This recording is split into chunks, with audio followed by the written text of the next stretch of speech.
It's the Opperman Report. Join digital forensic investigator and PI Ed Opperman for an in-depth discussion of conspiracy theories, strategy of New World Order resistance, high-profile court cases in the news, and interviews with expert guests and authors on these topics and more. It's the Opperman Report. And now, here is investigator Ed Opperman. Okay, welcome to the Opperman Report. I'm your host, private investigator Ed Opperman, and this show is brought to you by emailrevealer.com. Did you know that 30% of the people that are on online dating websites are in some kind of a monogamous relationship, but they're cheating on their spouse? So what you can do is you go to emailrevealer.com and you give us the email address of your boyfriend, your girlfriend, your husband, your wife, and we could trace that email address back to online dating websites. And we could also trace it back to porn sites, escort service sites, and even gambling addiction. I mean, great evidence in court. Okay, check out OppermanReport.com. That is our radio show website. Where you can go there. There's all kind of exclusive content. Shows that we record during the week that are in addition to the Friday show, in addition to the Saturday show, that you get both those shows free. Friday and Saturday are free. There's a member section where you can support those two shows and keep those shows on the air, and also too, you get extra content. There's always extra new shows going up there every day.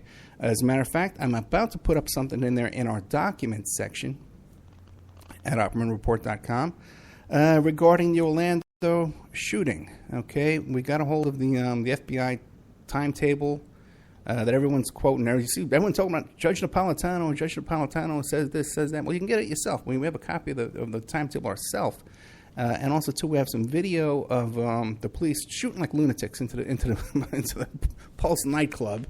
Okay, so you wonder how all these people got killed and shot. You know, you can listen to this barrage of shots. And also, too, I'm going to be talking about my experience with Judge Napolitano. I actually took a class from Judge Napolitano way back in 2003. So that'll be my little summary I'm going to be putting up there over the 4th of July weekend. As a matter of fact, today's 4th of July as we tape this. And we have Brian Heiss, who was kind enough to do this interview for us here on 4th of July. He contacted me. I didn't know this guy. He contacted me earlier this month and said, "Hey, Ed, you know, I got this. I got the O.J. Simpson interrogation tapes." And I said, "Ooh, send me that." Okay, let's listen to that, man. And then he sent me we got the Mark Fuhrman tapes too as well. So you can find them on Vimeo. Brian Heiss, Heiss. O.J. VERITAS is this series. O.J. VERITAS Fuhrman tapes and O.J. VERITAS the police interrogation tapes. You can also find them on Twitter. Brian Heiss, Heiss on Twitter. Okay, Brian, you there? Hey, Ed, thanks for having me. Thank you, man. Thank you so much. You know me, I'm an O.J. junkie. You know, from the first. I think the first, you know what, from the car chase, I became an O.J. junkie.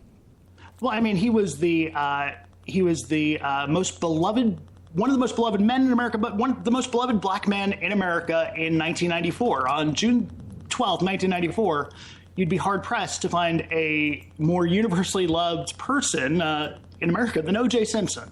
Yeah, that's true. I remember watching him on Saturday Night Live, too. But first, before we get started, tell us, who is Brian Heiss? Tell us about yourself. I'm a public relations professional, filmmaker, and writer. I've written speeches for the CEOs of some of the world's largest companies focused on corporate diversity and inclusion issues. And I've done public relations. I've made one film that's in the can, currently being shot to networks, the aforementioned O.J. VERITAS, the Fuhrman tapes. And I live in Chicago, Illinois, but I've also lived all over the country. I went to college in Washington, D.C. at Catholic University. I was actually interning for the Senator Dole's campaign in 1996, and I was in the press office when, I'll never forget it, when that announcement came that the jury had reached a verdict in the O.J. Simpson trial, and actually helped craft the statement after the verdict that the Dole campaign released. Oh, what statement did he release?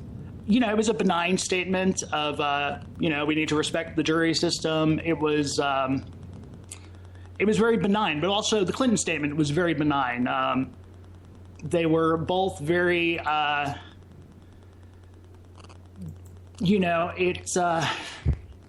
was disappointed in the statement that the campaign released, to tell you the truth. I'd pushed for a different statement, but I was really the only one excited when the verdict was read. And how old were you when you heard that verdict? I was 18 years old. Wow. Okay, yeah, I was like 36, 37. I remember exactly what I was doing. Okay, so, oh boy, where do we start? Okay. Well, go ahead. A good place to start would be, one of my fascinations has always been source material, hard to find source material. And with the 20th anniversary of the murders of Nicole Brown and Ronald Lyle Goldman, there was a lot of stuff put out, retrospectives and whatnot, a lot of talking heads, giving new versions of history, and not a lot of presentation of, actual source material. By source material, I mean, let's say a recording that, you refer to a recording. Oh, he said this in the police interrogation. The Fuhrman tape said this. The 911 call said this. But what I found is that finding the actual recordings was near impossible, and that I was stunned. And I made an effort to track down a lot of source material from the Simpson trial because it's always interested me, and it wasn't an easy process. I'm very good at finding things that are hard to find, and it was a Herculean effort to track down these materials, which I think that are important materials for the public to have access to. Okay, one of the things you describe is the Fuhrman tapes. Now, how many hours of the tapes is that? 11 hours, something like that? Well, there were 11 hours of tapes, but the portions that I was able to obtain are what was presented in court on August 29th, 1995. And one of the most interesting things about, people talk about the Fuhrman tapes for 2 decades, and no one's ever heard them because unless you were watching live on August 29th, 1995, you've never heard the Fuhrman tapes. Because despite having countless hours of coverage, I mean, the primetime programming on Court TV, CNN, and E! Entertainment TV, as well as CNBC, was primarily OJ in the summer of 1995. There was no Fox News, there was no MSNBC, there were none of these niche channels. However, despite countless hours of programming, no network played the Fuhrman tapes in full that was presented in court that morning, and they haven't done it to this day. So unless you were watching live, you've never heard the Fuhrman tapes. Now, how did you get a hold of the tapes? That is, that is the longest story to get into. I tracked them down. It's a complicated story that will bore the listener, but it took a lot of effort, but I was able to obtain them. Okay, and you didn't have to file any Freedom of Information Act requests or anything like that? No, I mean, frankly, they were presented in court. They're public domain. They're right. Public record. So you got them from the court? No. Okay. You got them from one of the lawyers, attorneys, the defense, prosecution? No. Okay. You got them from Court TV, CNN? I was able to obtain them. Okay. It's complicated, to tell you the truth. Okay, no sweat. Now, how did you get a copy of the Simpson interrogation tapes? That's a more interesting story. F. Lee Bailey, a few years ago, released a document which he claimed proved Mr. Simpson's innocence, and he made a great case for it.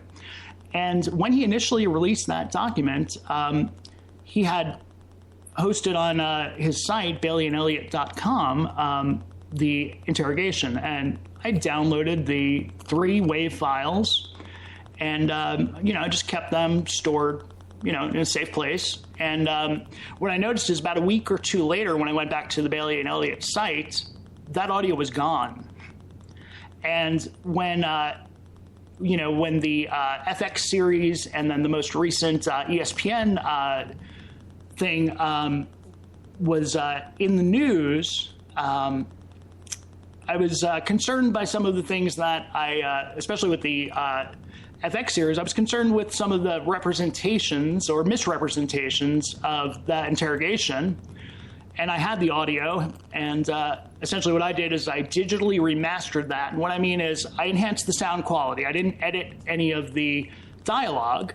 I enhanced the sound quality for a better listener experience. Then I created a graphics package, and I have experience in creating broadcast quality HD graphics. And I put that together in the most digestible form possible for the public, because I think that it's something that everyone should listen to. Because you'll be stunned when you hear the LAPD interrogation of O.J. Simpson.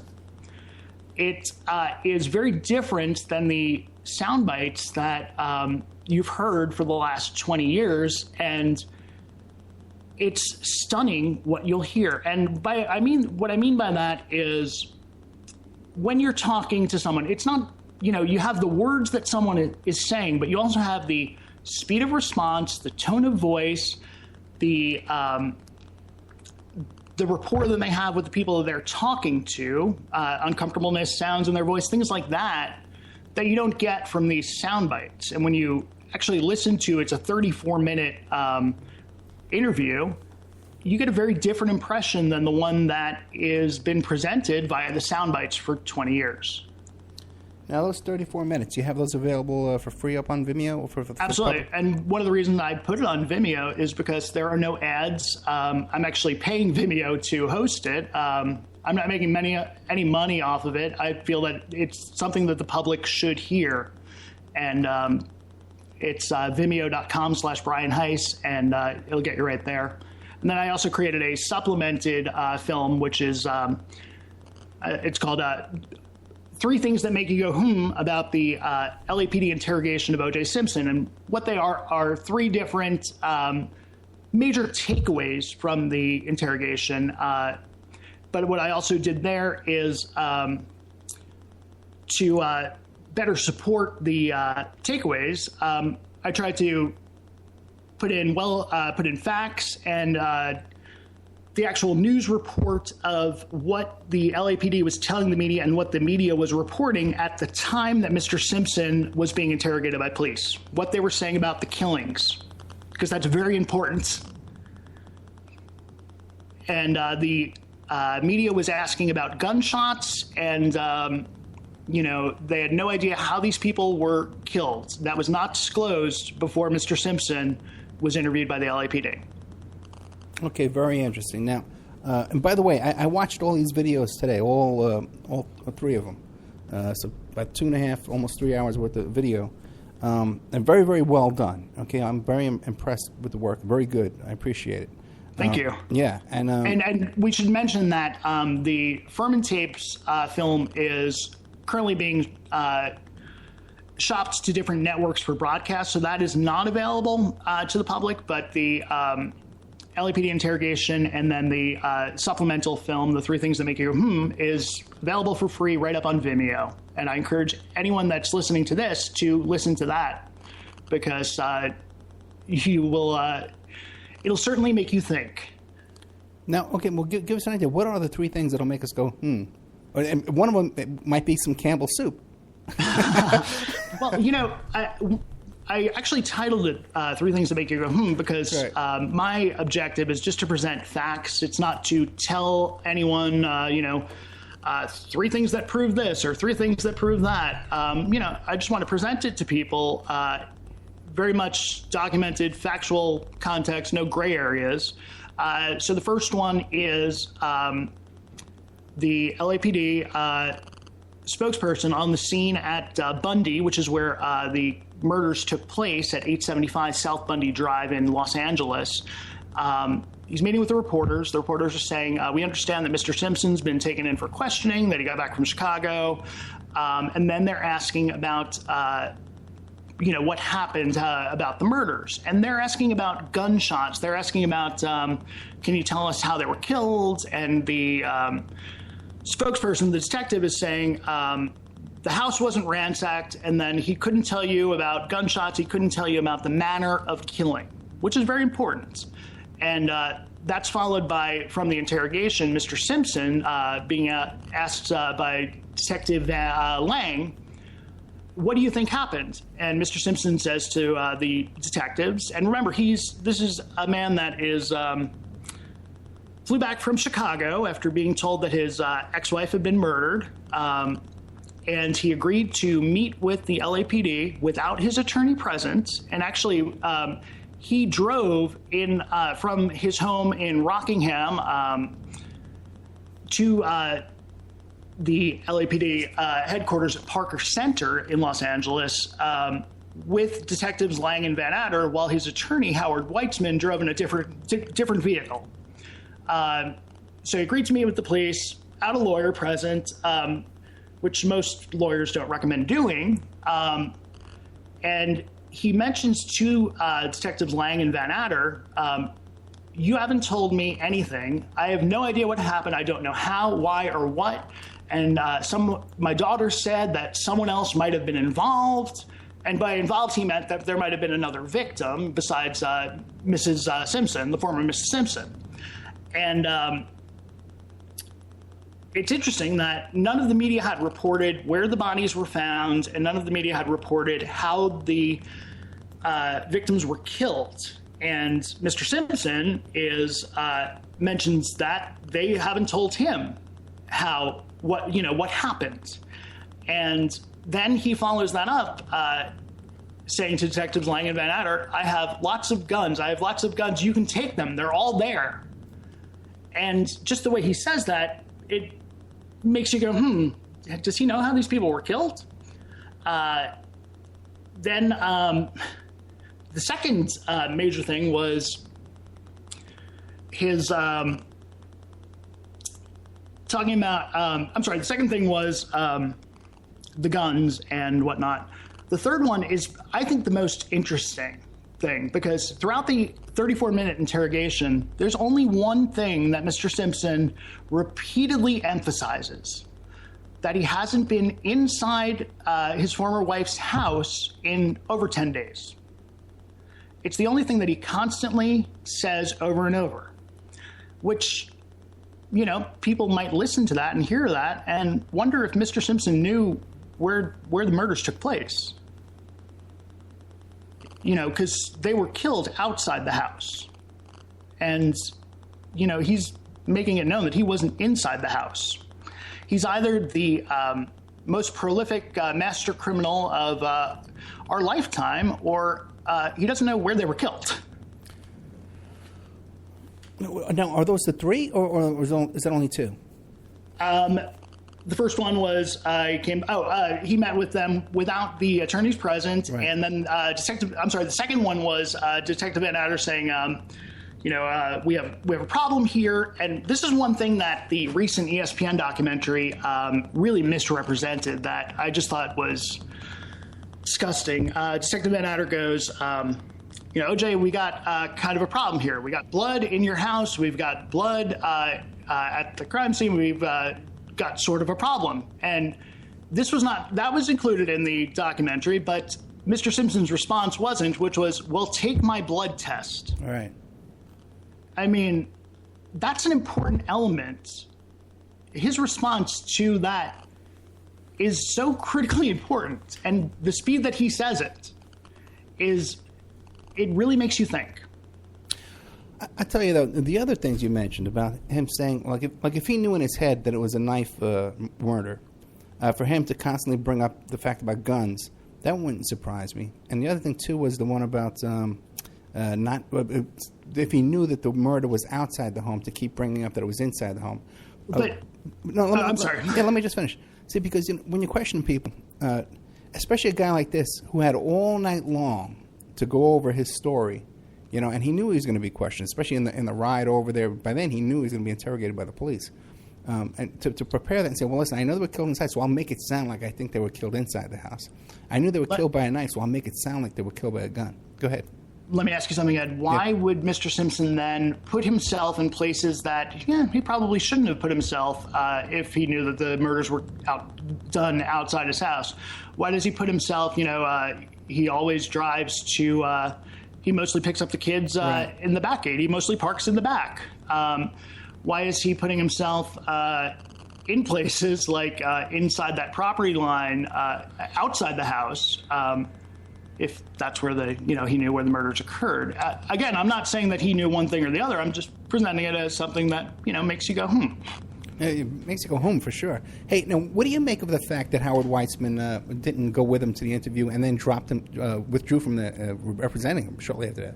Well, I think that that's sometimes a little misrepresented because it was Mr. Simpson's decision. It was actually the man that owns King Worlds, the television distribution company, is the gentleman who contacted Robert Shapiro at the House of Blues on the night of June 13th and was begging him to represent Mr. Simpson. And that's how that process started. It was more OJ was encouraged that Shapiro would be a better attorney to deal with the LAPD than Howard Weitzman. As far as the allowing OJ to do the interview, I don't think he had a choice. I think that, Mr. Simpson was very adamant about wanting to talk to the cops and cooperate. And he, against his attorney's advice, met with the police. I mean, Ed, he drove to LAPD headquarters with Lang and Van Adder without Weitzman in the car, or Skip Taft, his business attorney. We have no idea what was said in that conversation, but again, I just think it's very telling that, this guy was adamant that, I'm here, I'm coming back to help and exonerate myself. It just still surprised me, though, that Weitzman wouldn't insist to be president. At least no one would object to it. But he did insist, and he was told that they wouldn't do the interview if he was present by Lang and Van Adder. And OJ said, "No, Howard, don't worry about it. I want to talk to them." Okay. Now, you came up with some stuff too about the timeline. Well, the timeline has always been the most fascinating thing to me. It's very overlooked when people talk about the Simpson case. You hear a lot of different things. And let me ask you, as a private investigator, when you have a witness coming forward, if they have the documentation that's an indisputable documentation which would document the time something happened, as opposed to someone basing it on memory, I think it was around this time. Who do you find more credible? Well, yeah, sure. If you have something, some kind of documentation, sure, over the memory, sure. Yeah. Even if someone's watching a TV show or whatnot, and they're basing the time on, the news was on. The news usually airs 10 to 11 or 10 to 10:30. So it was sometime in that range. But they can't really pinpoint exactly when something happened. And then you have another witness in the same vicinity, certainly the same listening vicinity, who has something like a phone bill that would document the time something happened and has a corroborating witness about events that occurred prior to her phone calls. Wouldn't that person be more credible and a better witness as far as if you're searching for the truth? Oh, yeah, absolutely. Phone records, things like that, sure. And let's say this person also thought that in this case, Mr. Simpson was guilty, but still came forward with, her that indisputable evidence. Doesn't it make it almost a more significant witness? Sure. Now, in this case, who I'm referring to is Denise Pilnack. Denise Pilnack is one of the neighbors. People who watched the trial might remember her because the media essentially ridiculed her because she mentioned wearing 2 watches and stuff. Right. And then she didn't know what time that she arrived at the court that morning, which was a nice cover for the fact that there was no better timeline witness than Denise Pilnack. Because Denise Pilnack is a neighbor of Nicole's who on the night of June 12th, had her mother over. They'd gone to dinner, and while they were at dinner, her friend Judy Thielander had been working on Denise's computer. So it got to be, they got back from dinner, and Denise is sending her mother off, and she wants to get Judy out of there because she's been there all day using the computer. And at about 10, let me just look at the exact time. I apologize for the delay. That's okay. Just want rather be accurate. So at about just between 10:21 and 10:25, Pilnak and Thielander are on her front stoop, saying goodbyes and whatnot, and they both commented what a quiet night it was and how silent it was. They said it was almost eerily silent in the Bundy area of Brentwood that night because, they said it was kind of spooky. So Thielander goes off to her car. Pilnak goes inside, and at 10:25, she calls her sister's house where her mother was staying, again, documented by her phone bill, which was Defense Exhibit 1237 is the Pilnak phone bill, which documents that between 10:25 and 10:28, she spoke with her mother, just to make sure that she had gotten home okay. And then about 5 to 7 minutes later, Pilnak says that this eerily quiet night suddenly ended by the sound of a dog barking and barking and barking for some time. And she's the only witness who, again, her timeline is well documented both by the Thielander testimony, but more importantly, by her phone bill, which puts her first time of hearing this dog barking, ending this very incredibly silent night at 10:33 to 10:35. Okay. Now, what's interesting about this is the most overlooked portion of the Simpson timelines presented by the defense and the prosecution, which is Ron Goldman's timeline, which, frankly, there's a lot of information that we know about that. Ron Goldman was a waiter at the Mezzaluna restaurant. His shift ended at 9:33. We know that it's documented by his timeline. It's the People's Evidence number 37, Ron Goldman's time card for June 12th, 1994. So after 9:33, Goldman's there sitting with Mezzaluna manager John DeBello. Just there, he's drinking water, they're eating. Goldman is not eating. And for about 15 to 20 minutes after clocking out, he's sitting in conversation with John DeBello. During this time, Mrs. Brown, the mother of Nicole, Mrs. Juditha Brown, calls Mezzaluna asking about her glasses. She thought that she might have left her glasses there because she couldn't find them. And Karen Crawford, who answered the call, she was also the Sunday night manager at Mezzaluna, was able to find the glasses and tell Mrs. Brown that, yes, we found the glasses. And Mrs. Brown said, could you hold them there so my daughter Nicole will come get them at some point? So Mrs. Brown then calls Nicole, and Nicole winds up calling Mezzaluna and asking if Ron would drop them off at her house, which is nice. They were friends. So Ron agrees to do that. And the testimony of Karen Crawford has, again, a Mezzaluna manager on Sunday night, Ron leaving at about 9:50 p.m., Ron leaving Mezzaluna. And then the testimony of John DeBello, the other Mezzaluna manager, has him leaving at between 9:50 and 9:55. So I've always gone off the 9:50 because, I'll go with the earlier time because, it's just better because it takes away an argument against this scenario. Well, let me interrupt you for a second. What do you make Sure. of T.H. Johnson? I'm sure you listen to that show, T.H. Johnson.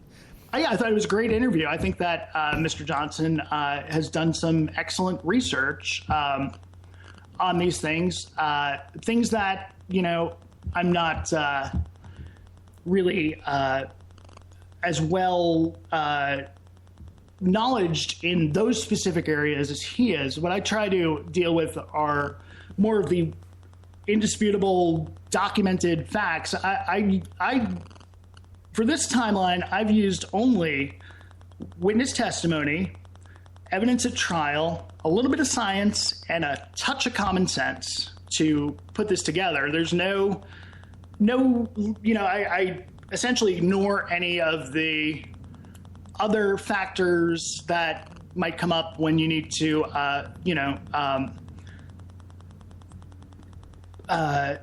when people look further into it. And frankly, I feel that using just what I just said, evidence of trial, science, a little bit of common sense, and witness testimony, I believe that you can prove that Mr. Simpson did not kill anyone, and I'll walk folks through that today. But 1 second, and the thing is, because he questions the timeline of Juditha's phone call yeah. Yes. And a lot of people have questioned if Mr. and Mrs. Brown could make it from the Brentwood section of Los Angeles to their home in Dana Point, California, in the amount of time that they had. And, a lot of people had some great research into their arguments on why they couldn't have. However, it was only recently that I was reading, I know you've mentioned it before, back before the internet as we know it today, there was Usenet, and there was these Usenet groups, and one of them was Alternate Fan O.J. Simpson, right, which was a cast of characters. I never had used that back when it was in its prime, but I've used it to research some things. And one of the things that I found is this gentleman, Dick Wagner, who had some of the kookiest theories that I'd ever heard about the Simpson case. One of the things that he did, which, I think the public owes him gratitude for, is he, with the exact same conditions, leaving at Sunday night at 8:30, he took someone with him, and they documented their drive from the Mezzaluna restaurant to the Brown home in Dana Point, California, and they made it with no problem within the time frame. Okay. Because what's his name? T.H. Johnson also tried that too several times. He could never do it. And also too, one of the things that Wagner did is he documented using both the pedometer and the speed, and he really documents each and every element of his trip. I've tried to debunk it, and I've not been able to. And also too, but would be again. You say phone records. If we had Juditha Brown's phone records, we could verify all this. But we don't. Yeah, but I mean, I think simply the fact that she did call Mezzaluna at 9:37 and talk to Karen Crawford, and which Karen Crawford testified to. And then she called her daughter, Mrs. Brown called her daughter, and then who then called the Mezzaluna to ask Goldman to drop off the glasses. With the Wagner documentation of the ability to make that drive and that testimony, I tend to go with that. Okay. So then once you finish, you know what? This might be a good time to take a break because we're getting toward the half hour. In fact, we're past the half hour. Time is flying. Okay. It's flying like flying down that highway 405 up to Dana Point. What highway did they take to Dana Point, by the way? I think they took the 405. Okay, all right. But they also had to take the I can pull it up during the break. I have it. No, that's okay. I was just here. But they also took the Pacific, not the Pacific Coast Highway, but the Pacific Interchange. Okay, very nice. Okay, we have Brian Heiss. The video is O.J. Veritas, the Fuhrman tapes, and just O.J. Veritas about the O.J. Simpson interrogation tapes. Pretty much exclusive new information that has not been heard. These Fuhrman tapes especially, we're going to be getting into that in the next segment too as well. We'll be right back with more of Brian Heiss. You can find him on Twitter, brianheiss.com. On Twitter, just Twitter, Brian Heiss. After these messages.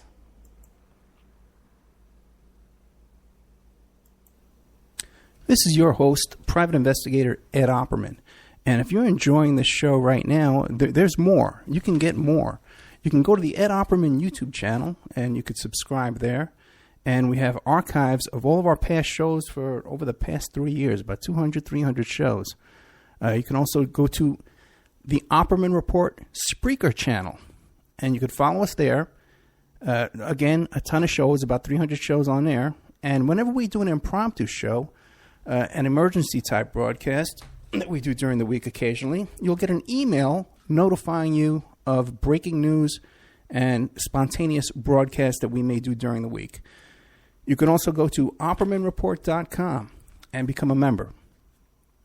If you become a member, you help support the free archives on Spreaker and YouTube, and you help support the free shows on Friday evening and on Saturday evening. Each of these shows, Friday evening and Saturday evening, are carried for free on 7 internet stations, okay? So you help support that, but also, too, at OppermanReport.com in the members section, we have exclusive content. Shows that are recorded during the week that are only available to members. So please check out OppermanReport.com and help support the show. The son of a Polish immigrant who grew up in a Brooklyn tenement, Bernie Sanders. He went to public schools, then college, where the work of his life began, fighting injustice and inequality, speaking truth to power. Bernie moved to Vermont, won election and praise as one of America's best mayors. In Congress, Bernie stood up for working families and for principle, opposing the Iraq War, supporting veterans. Now he's taking on Wall Street and a corrupt political system that holds up a rigged economy. Bernie's campaign is funded by over 1 million small contributions from people like you. He's fighting for living wages, equal pay, and tuition-free public colleges. Bernie Sanders. People are sick and tired of establishment politics, and they want real change. Bernie Sanders, husband, father, grandfather, an honest leader, building a movement with you to give us a future to believe in. I'm Bernie Sanders, candidate for president, and I approve this message. Paid for by Bernie 2016. Check out strawmanmusic.com. Sean Duff is our webmaster here at the Opperman Report, and he's a very talented musician. He's part of a band called Strawman. They're based up there in Canada. Don't hold that against them. These are like-minded folks. If you like the shows you hear on the Opperman Report, you'll like the music that they have over at strawmanmusic.com. Enough is enough. Wall Street's greed and illegal behavior drove this country into the worst economic downturn since the 1930s. And then, after getting a huge taxpayer bailout because they were too big to fail, it turns out that 3 out of the 4 largest banks are bigger today than they were before we bailed them out. That's crazy. I'm Bernie Sanders. My plan: break up the big banks who are strangling our economy and make them pay their fair share of taxes. Then we can invest in the middle class, expand Social Security, and provide universal college education. I'll rein in Wall Street behavior so they can't crash our economy again. Will they like me? No. Will they begin to play by the rules if I'm president? You better believe it. I'm Bernie Sanders, Democratic candidate for president, and I approve this message. Paid for by Bernie 2016. You know, you can get a copy of my book, How to Succeed as a Private Investigator, if you go to my website, emailrevealer.com. Now, this is a limited edition book, okay? And you can get a signed copy of this book, and it'll be personally autographed to you or whoever you want to give the book to as a gift. Once you have my signature on that book, you can copy the signature and put it on checks and pass them all over the world. Emailrevealer.com. Get a copy of my book, How to Succeed as a Private Investigator. He's fought injustice and inequality his whole life. Bernie Sanders. As a college student, he was arrested for challenging segregated housing. Bernie marched with Dr. King and thousands of others for civil rights. In Congress, Bernie stood up for working families on health care and jobs. Now he's taking on Wall Street banks and a corrupt political system that keeps in place a rigged economy. Bernie Sanders, a reformer who believes in ending racial profiling and mass incarceration. so the justice system works for everyone. Bernie Sanders. There is no president who will fight harder to end institutional racism and reform our broken criminal justice system. Bernie Sanders, an honest leader building a movement with you to give us a future to believe in. I'm Bernie Sanders, candidate for president, and I approve this message. Paid for by Bernie 2016. Okay, welcome back to the Opperman Report. We are here today with Brian Heiss, OJ VERITAS. And he's done some great work here finding the Fuhrman tapes, the OJ confession, and he's done a lot of work on this timeline. Hey, Brian, by the way, this timeline, is this, you got this posted anywhere? It's not currently posted anywhere, but... Did you just drop everything? I certainly did. I was stunned that you said the OJ confession. Oh, did I say that? Oh, yes, you did. No, I thought I said OJ interrogation. No, you said confession. Did I really? Okay, well, that's, slip of the tongue. It caused me to drop my timeline. Okay, I'm sorry. I'm sorry to Mr. Simpson, too. Hey, by the way, too, out there, we were contacted by one of OJ's co-defendants in this Las Vegas case. And he's going to be coming on the show, too, as well. He wants to come on and clarify some stuff that he doesn't like about this ESPN thing either. He feels he was misrepresented on there as well. Okay, so my apologies to Mr. Simpson out there if I said confession. Well, the timeline was certainly misrepresented incredibly in that ESPN documentary. And as we walk through this journey of essentially proving that Mr. Simpson didn't kill anyone, just using facts and evidence, witness testimony, a little bit of science, and a little bit of common sense. A touch of common sense, not too much. We had Ron Goldman. He had just left Mezzaluna. Okay. And one of the most interesting things is that for 20 years, we've gone on the notion that it took Ron Goldman 2 minutes to walk home. That's based on the testimony of Mezzaluna manager Karen Crawford, who said, it was just 2 minutes to her house, to his home. The distance between Mezzaluna and Goldman's apartment is a little over 1/5 of a mile. The average person would need over 4 minutes to walk that distance. And the time of 4 minutes that we've allotted in the timeline doesn't include the light at San Vicente and Gorham. To get to Goldman's apartment, you needed to cross San Vicente, which is 2 lanes on both sides, four-lane road, and there's traffic light at that corner. So, he probably had some time waiting, but, we're going to discount that, and we're just going to give him 4 minutes to get home. So, and was he driving or walking? He's walking, and then he has to walk up the steps, to his apartment, so 5 minutes total. And in this timeline, we put him at his house at 10. However, if you went with the John DeBella that he left closer to 10, then it would be 10:05. But we're going to go with 10. Again, always taking the earlier time for this. So the big question, how long was Goldman at his apartment? Now, there's a lot of things that we don't know because the LAPD didn't really do a good job of looking for, evidence of things that would indicate how long Mr. Goldman might have been at home before leaving to run the errand to the Brown house. Interestingly enough, if Goldman had walked directly from Mezzaluna to the Brown house and then walked home, it would have taken him less time than it would to walk to his house and then borrow a car and then drive to Mezzaluna. But that's just an aside. So what we know about Ron Goldman, he had just finished a 5-hour shift at Mezzaluna. Anyone that's waited tables at a restaurant knows that when your shift is over, you're really excited to get out of your uniform, freshen up, and get the smell of the restaurant off of you, right? Right. We know that Goldman changed his clothes because his Mezzaluna uniform, which interestingly enough, Kim Goldman testified at the trial, was the only he didn't have another pair of the Mezzaluna uniform. He only had one uniform. So, because they made a big deal of he threw his clothes over the door. Well, that would make sense if you only had one uniform and you had to wear that the next morning and you were going out that night. So we know he changed his clothes. We also know that he wasn't in a rush. Marcia Clark has always presented the fact that Goldman was in this race against time to get to drop off these glasses and run his errand. When the fact of the matter is, Ron Goldman had plans that night with Mezzaluna bartender Stuart Tanner. The two were going to the Baja Cantina in Marina del Rey. After Tanner is the bartender on Sunday nights at Mezzaluna.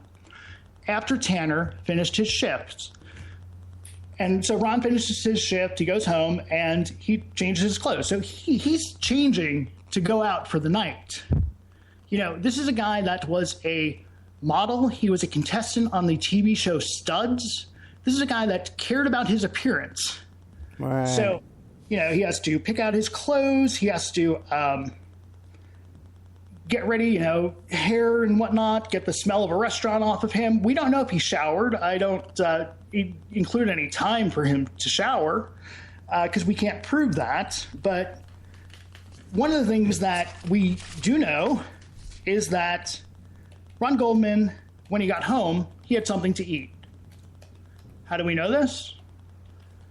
At the trial, both Stuart Tanner and Karen Crawford testified that Ron Goldman did not eat anything when he was at Mezzaluna. However, his autopsy indicates that approximately 200 milliliters of partially digested spinach was found in his stomach. Now, it's quite interesting that he ate spinach because spinach is known as a very good digestible food. It digests very fast in about 40 minutes. Spinach will be absorbed by your intestines in about 40 minutes from the time that you initially put it in your mouth and start chewing it. So if he had 200 milliliters of spinach in his stomach when he was killed, that means that sometime after 10 p.m., he ate spinach. Do you understand that? Yeah, I do. Now, was there spinach, anything like that found in his fridge, or they didn't even look? They didn't do the Goldmans had to turn over to the police Ron's answering machine tape. Oh, That's really? how thorough of a job the LAPD did at Goldman's house. But one of the things, again, just by science, we can prove that in 40 minutes, the first 4 steps of the digestive process for spinach will be completed. So the fact that it was still in his stomach means that we have to allot time for him to eat something while he's home. Right. And we don't allot a lot of time, but spinach, you know, it wasn't like he had a burrito or a sandwich that, you know, it's a very portable food that you can, you know, walk around the house eating while you're doing other things. You know, if you're eating a salad, you have to, you know, it's not like eating a Hot Pocket. Well, you know, I've eaten salad in the car and stuff like that while I was driving, so it is kind of. But then again, we wouldn't find a salad in his car unless he threw it out the window. But I mean, you know, you weren't a model that was. How do you know? What is that supposed to mean? Well, I know that you weren't on Studs. Okay, I wasn't on Studs. It could have been. So, you know, we give 5 to 10 minutes for him to eat because, you know, he has to take the spinach out of the refrigerator, put it in a bowl, whatnot, and eat it at some point. So, now, did he live alone in that apartment? He did. Okay. And so the total amount of time that I believe that you can prove that he was at his apartment was 25 to 30 minutes. And that is not including any time for him to shower. That is, you know, get home from work, freshen up, change, figure out what you're going to wear, change, have something to eat, go to the car that you borrowed, wherever that's parked, and then drive to the Simpson house. And it's a 5-minute drive from Goldman's condo at 11663 Gorham Avenue in Los Angeles to Nicole Brown Simpson's condo at 875 South Mundy. And he parked on Dorothy Street, which is the side street to Bundy Avenue. So we can assume that he took a couple minutes to find a parking space and park the car. So, you know, 2 minutes, and then 1 minute to walk from where the car was parked on Dorothy Street to 875 South Bundy. And Ed, what time would that put Goldman at the Nicole Brown Simpson's condo? I don't know what time. At the absolute earliest, 10:31. Okay. Now we go back to the Pilnak timeline, and it almost matches up perfectly. Pilnak heard it's 10:34 to 10:37, so he gets there at 10:31. We know that Nicole Simpson was alive and attack wasn't occurring when Goldman arrived, based on the testimony of Detective Tom Lang about the intercom system at Mrs. Simpson's condo. Now, she had an intercom that when you got to the gate, you would hit the buzzer to alert them that you're there, and then she could respond to the person verbally by pushing the button and speaking to them, right? Okay. Now, the intercom worked. However, Detective Lang had discovered that the buzzer to open the gate didn't work. It was broken. She had to walk out from the house to the gate to let someone in. Now, if she was being murdered at the time that Mr. Goldman arrived, I have a hard time believing that the murderer said, "Oh, you know what? This guy's buzzing the gate. Let me let him in." Oh, what are you saying, that if Goldman was being murdered first, she wouldn't have went out there? No, I'm saying that if Mrs. Simpson was being murdered at the time that Mr. Goldman arrived, I have a hard time believing that the killer or killers would stop their murdering and go open the gate to let this guy in. Gotcha. Okay. So between 10:33 and 10:35, Nicole and Ron are attacked by their assailant or assailants. Again, the prosecution and defense presented a total of 12 witnesses, testified to various times that they first heard a dog barking, but out of the 12, there's only one whose testimony is documented by indisputable evidence, and that's her phone bill. And again, this woman thought and thinks to this day Mr. Simpson is guilty of killing Mrs. Simpson, Mr. Goldman.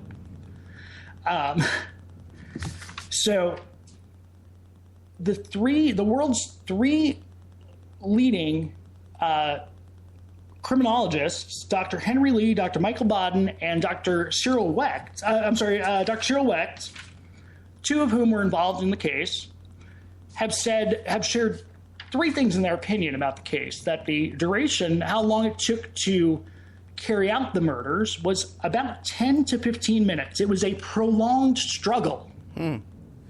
They also share the fact that the killer would have been covered in blood based on the science of how they were murdered and the body's science on how, when you cut certain arteries, blood, where it goes.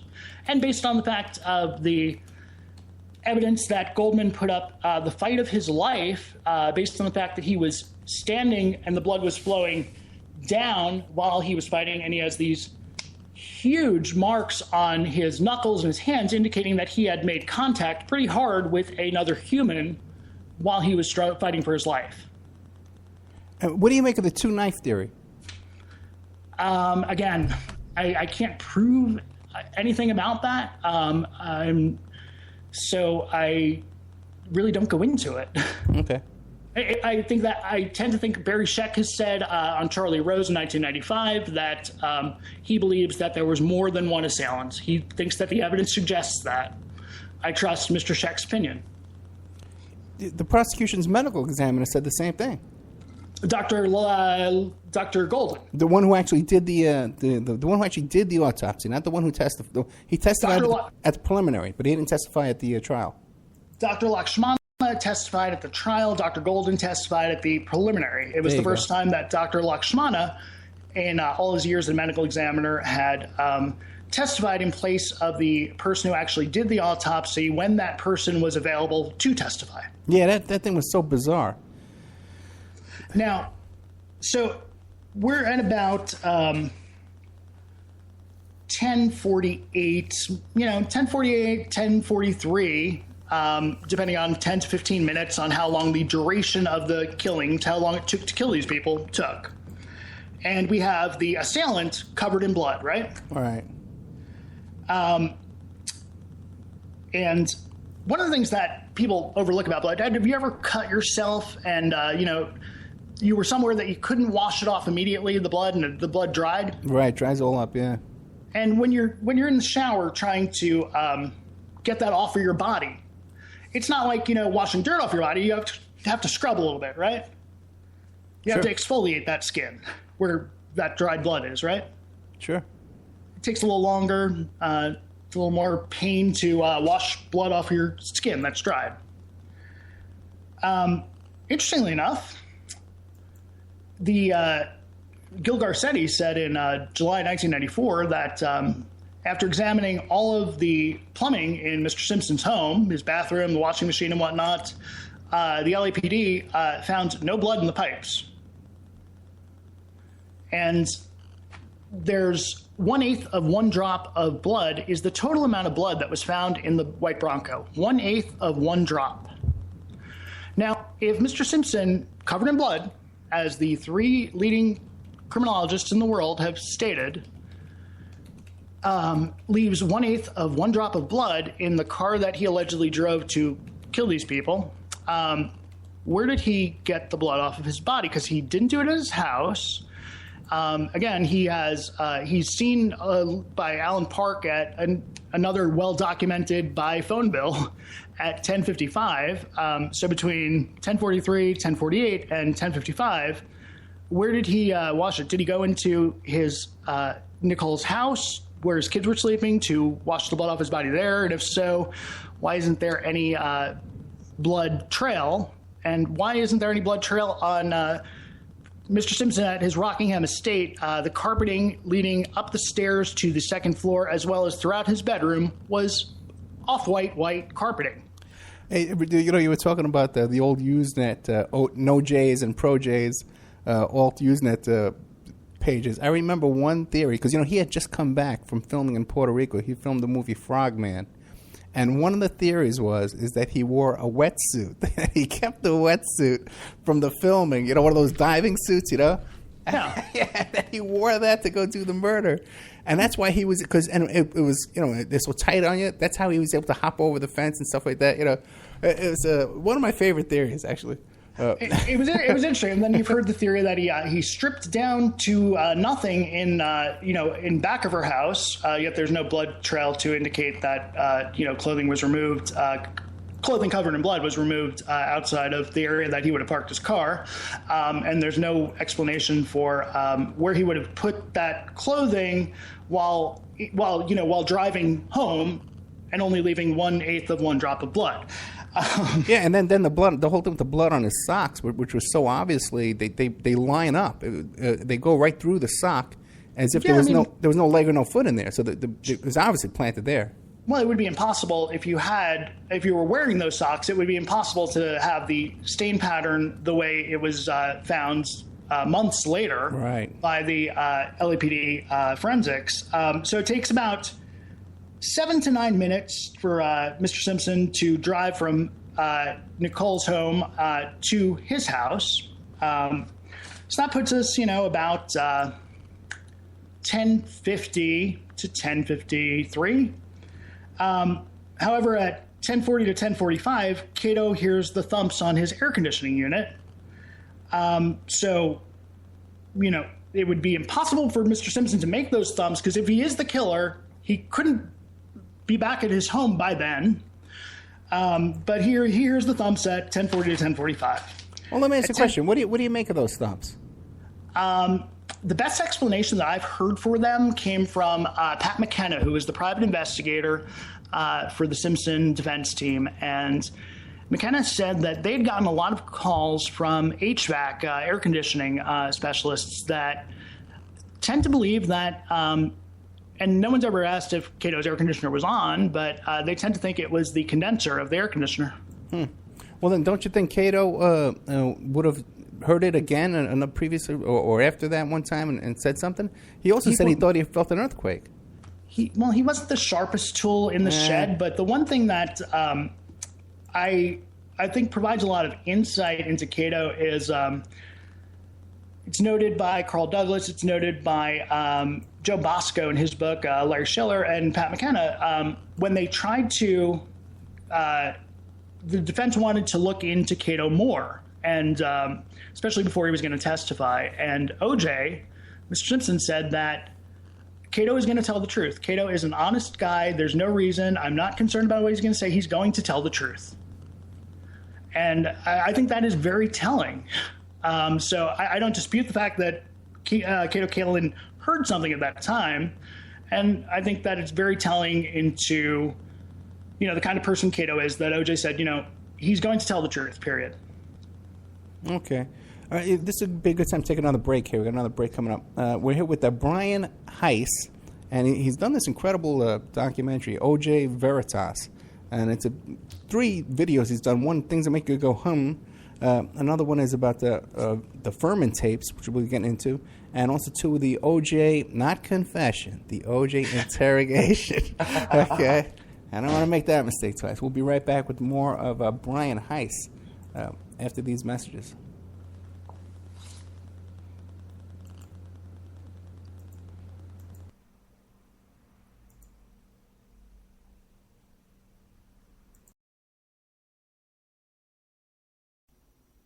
This is your host, private investigator Ed Opperman. And if you're enjoying this show right now, there's more. You can get more. You can go to the Ed Opperman YouTube channel, and you could subscribe there. And we have archives of all of our past shows for over the past 3 years, about 200, 300 shows. You can also go to the Opperman Report Spreaker channel, and you could follow us there. Again, a ton of shows, about 300 shows on there. And whenever we do an impromptu show, an emergency type broadcast that we do during the week occasionally, you'll get an email notifying you of breaking news and spontaneous broadcasts that we may do during the week. You can also go to oppermanreport.com and become a member. If you become a member, you help support the free archives on Spreaker and YouTube, and you help support the free shows on Friday evening and on Saturday evening.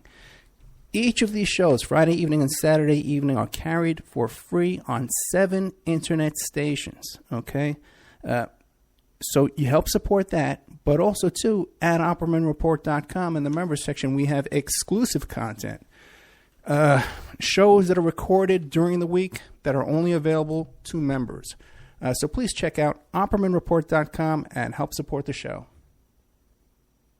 The son of a Polish immigrant who grew up in a Brooklyn tenement, Bernie Sanders. He went to public schools, then college, where the work of his life began, fighting injustice and inequality, speaking truth to power. Bernie moved to Vermont, won election and praise as one of America's best mayors. In Congress, Bernie stood up for working families and for principle, opposing the Iraq War, supporting veterans. Now he's taking on Wall Street and a corrupt political system that holds up a rigged economy. Bernie's campaign is funded by over 1 million small contributions from people like you. He's fighting for living wages, equal pay, and tuition-free public colleges. Bernie Sanders. People are sick and tired of establishment politics, and they want real change.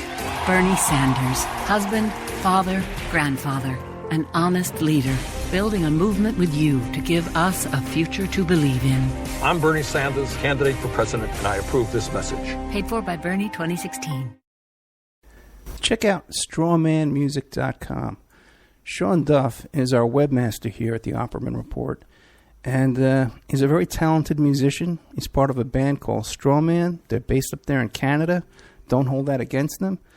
These are like-minded folks. If you like the shows you hear on the Opperman Report, you'll like the music that they have over at strawmanmusic.com. Enough is enough. Wall Street's greed and illegal behavior drove this country into the worst economic downturn since the 1930s. And then, after getting a huge taxpayer bailout because they were too big to fail, it turns out that 3 out of the 4 largest banks are bigger today than they were before we bailed them out. That's crazy. I'm Bernie Sanders. My plan: break up the big banks who are strangling our economy and make them pay their fair share of taxes.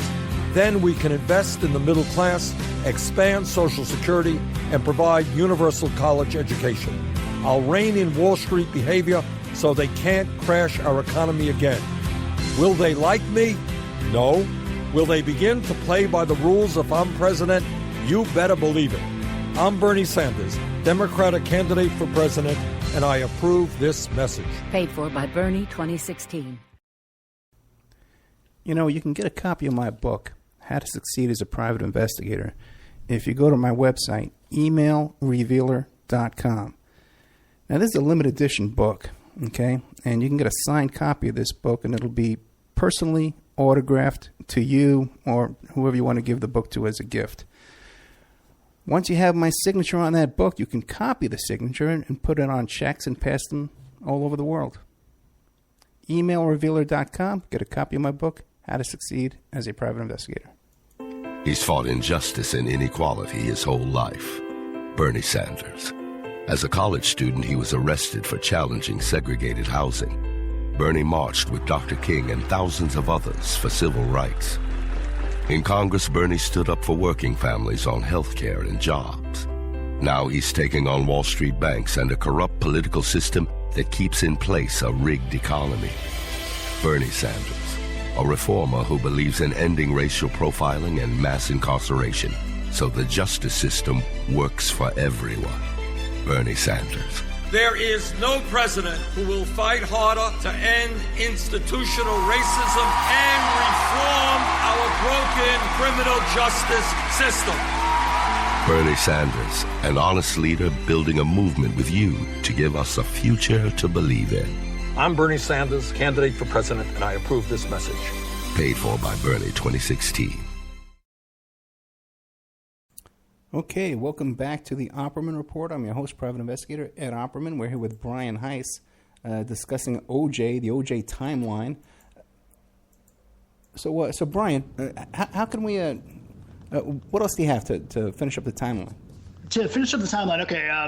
Well, we've proven that Ron Goldman couldn't possibly have been at Miss Nicole Brown Simpson's condo at 10:15 when former National Enquirer writer Pablo Fenves claims that he heard the plaintive wail of a dog. Right. We know that Denise Filnack's indisputable evidence, her phone bill, proves that the dog barking occurred after 10:28. She says she puts it about 10:33, 10:35, and she believes that he was guilty. At 10:55, limo driver Alan Park he's at Mr. Simpson's home on Rockingham, waiting to bring him to the airport, going from Mr. Simpson's home to LAX airport. At 10:55, he sees a dark figure, which is documented by his phone bill, his cell phone bill, which he was on the phone at the time with his boss, Dale St. John, and while he was on the phone, he saw this dark figure enter the house. In the preliminary hearing, Alan Park testified on June 21st, 1994. He was asked by Marcia Clark, how much time elapsed from the moment you saw the male black figure enter the house to the time you saw Mr. Simpson come out of the house? 5 minutes. It takes 26 minutes to travel from Mr. Simpson's residence to LAX. And it should be noted that throughout the whole drive to LAX, Mr. Simpson had the divider down and was conversing with limo driver Alan Park the whole trip. Upon arrival at LAX, Mr. Simpson signed autographs for a few fans, and we know that his baggage was checked at 11:32 p.m. His flight was at 11:45. American Airlines to Chicago. American Airlines flight 668 to O'Hare in Chicago. Now, in 22 minutes, from 10:33 when the killings began to 10:55 when Alan Park saw the dark figure, if Mr. Simpson is the killer, he would have to murder 2 adults. It was a prolonged struggle. The bodies of both victims show defensive wounds. When Mr. Simpson was examined and photographed by LAPD on June 13th, there were no bruises anywhere on his person besides 2 cuts on his hand. He would have to travel home. Again, the world's 3 renowned most renowned criminologists agree that the assailant would have been covered in blood. However, 1/8 of 1 drop of blood has ever been found in Mr. Simpson's Ford Bronco. He would have needed to clean the blood off of his body, dry off, leaving no dirt or blood that might have missed. He might have missed when he washed. Dispose of the murder weapon, the bloody clothes, the blood-stained towel. Hide them somewhere that no one has ever found them. Clean any blood or dirt that he would have tracked into his house. The carpeting, again, that lined his upstairs, and the staircase was essentially white. And anyone knows that's gotten blood on a white shirt or a white carpet knows that it's kind of apparent. He would have had to dress for his trip. He would have had to leave his home, which Cato said he was in a rushed but generally happy mood. And he would have had to do all that in 22 minutes. It's impossible. Well, have you ever heard the Maury Terry theory that Darnell was there and she's the one who cleaned up the crime scene, cleaned up his house? I hadn't heard that theory. I've heard people, throw that idea out there. Yeah. But one other thing that I forgot to mention is on the night of June 12th, after the recital, the family had attended a recital for Mr. and Mrs. Simpson's daughter, Sydney, at the Paul Revere School. And Sydney was supposed to have a friend, Rachel Berman, stay over the night of June 12th. They're having a sleepover party. Rachel Berman went to Mezzaluna with the family, then went to Ben and Jerry's with the family. And at about 9:15, Mr. Robert Berman arrived at 875 South Bundy to pick up her daughter. Apparently, plans changed. And Rachel went home with her dad at about 9:15. Mr. Simpson was not aware that the sleepover had been canceled. Now, if you look at where Nicole Brown Simpson and Ron Goldman were killed, it's adjacent to a big window, which is for the living room. If your daughter and her friend Rachel are having a sleepover, they're likely to be staying up later, probably, playing, watching a movie, doing something in the living room. So, you're going to commit double homicide with a window on the world for your daughter to see it? Well, that's interesting. Are you familiar with the whole story of Anthony Pellicano? Not as thoroughly as many others. Okay, because a couple of interesting things. By the way, too, when I was watching your video today, I had known for a long time that Simpson had played golf with Bill Clinton previous to this, like a couple of weeks before or a month before. You noticed that picture, did you? Oh no, I didn't see the picture. Was that on there? It's in the montage of pictures. Okay. That it's one of the hardest things I've ever had to find. Yeah. And I am stunned that it hasn't popped up in the media recently, because Mr. Simpson and another candidate, the picture of them have popped up frequently. Right. And the President of the United States in March 1994 in Coronado, California, could play golf with anyone in the world, and he chose Orenthal James Simpson. Right, and at that time, Bill Clinton had Anthony Pellicano working for him, harassing and digging up dirt on all his mistresses. That's well known. I didn't know that. Oh, yeah. And Pellicano today is in prison, for having C4 and wiretapping and all kinds of fun stuff. So now... honestly, the most I know about Pellicano comes from your interview with Diane Diamond. Oh, well, no, there's more, but you got to listen to the one with Mark Ebner. Has good Pellicano stuff, too. In fact, Mark Ebner wrote an excellent magazine piece on Pellicano, I believe, before he was convicted. So Pellicano's he's a six. And by the way, too, there's a transcript of one of the sidebars, too, at the O.J. Simpson case, where the name Pellicano comes up, and everyone says, I don't want to touch Pellicano. I don't want to get involved with Pellicano. And there's that weird exchange with F. Lee Bailey pronouncing Pellicano's name wrong, and Judge Ito correcting him, saying, we all know how to pronounce it. Oh, really? I didn't catch that one. I didn't know saw that. Okay, that's interesting. But okay. It was during Fuhrman's testimony. But do you know that Pellicano admitted that Mark Fuhrman was one of his clients? And, well, that's well known. Right. But also, too, there's many allegations that Pellicano was there that night doing surveillance on Nicole. And I don't think he's ever denied it. It's possible. And he could have told O.J. that this guy had left. Some guy just came, picked up the kid, and left. I'm just saying, it's one of the possibilities. That could have happened, but that means that within, a short amount of time, he needs to decide that, hey, tonight's the night I'm going to murder my wife and anyone else that comes along while but another thing that gets overlooked is that, Mr. Simpson took the flight, the red eye from LAX to Chicago, and two people from that flight, Captain Wayne Stanfield, before 9/11, the pilot was allowed to come out of the cockpit, to go to the bathroom during the flight, and Captain Stanfield came out of the cockpit and spent some time with Mr. Simpson. He actually had him sign his logbook. Right. He had a good look at both of Mr. Simpson's hands, and what he saw was that there were no cuts. And then his seatmate, Stephen Valerie, who sat across the aisle in first class from Mr. Simpson, was actually looking closely at Mr. Simpson's hand because he was trying to find a Super Bowl ring. And, if you're a football fan, you know that Mr. Simpson never played in a Super Bowl, but what he saw was his Hall of Fame ring. Mr. Valerie testified about positioning his body so he could actually, kind of creepily look at Mr. Simpson during the flight. And he also noticed no cuts on his hand. And I tend to think that's very telling, considering the gash that he made in Chicago on his hand when he broke the glass, which is, again, provable by the fact that when he got to the hotel, when he got to the O'Hare Plaza Hotel, he was jovial and, there were no bandages, yet when he got back to Los Angeles, this cut was still bleeding.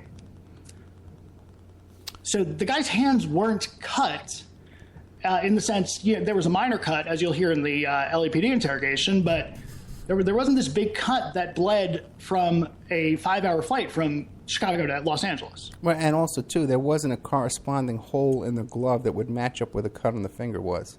That's an excellent point. Yeah, okay. Now, and to conclude the timeline, I think that and again, we just used facts and evidence, testimony, a little bit of science, and a little tiny bit of common sense. I believe it's very probable that unless Mr. Simpson is the only human being in the history of humans that can manipulate the time-space continuum, it would be impossible for him to carry out the killings. Does that answer other questions about, why things are here, why things are there? No, but if you don't have the time to do something and other evidence supports, no bruises on the body and stuff, it really calls into question the fact that, did he do this? And then when you couple this with the audio from the LAPD interrogation, it's really hard to marry that to what the media has reported for 20 years. I mean, remember, on June 12th, 1994, Mr. Simpson was one of the most beloved men in America. Yet, before June 17th, he was turned into the most hated man in America by the media. Hey, real quick, what do you make of the footprint, the Bruno Mali footprint in the blood? Not much. I don't know. Okay. Henry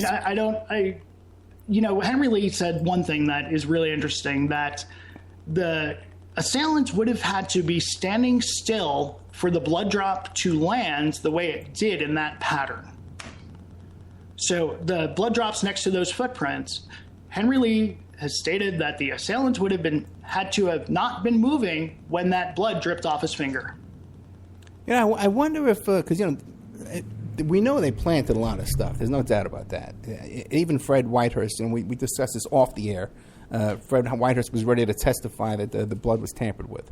But wouldn't it be possible, too? Now, Fuhrman was this freaking character, man, doing all this stuff. I don't think there's any doubt, too, that Fuhrman planted that glove.